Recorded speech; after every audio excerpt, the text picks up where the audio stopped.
know that we've owned Nvidia since inception. Some of our funds still own it. Our ARKQ fund and ARKW. In ARKQ, it's number 7. In Japan, we have 3 funds that own it. We have our Metaverse Fund, our Mobility as a Service Fund, and our Global Digitalization Fund. So they still own it.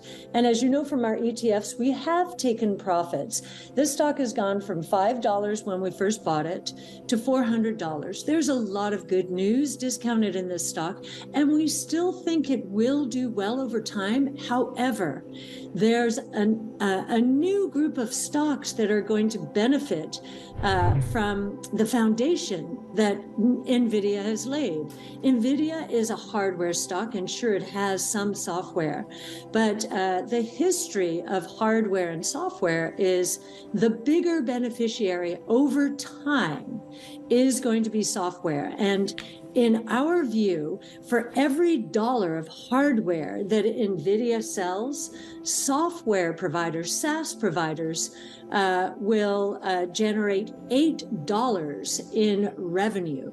So we are looking to the software providers who are actually right now where Nvidia was when we first bought it. So Nvidia was in the $5 to $10 billion range. Now it's $1 trillion, as you said. But we have software opportunities out there like UiPath in the robotics process automation space, Twilio. In the genomic space, we have Exact Sciences, Teladoc.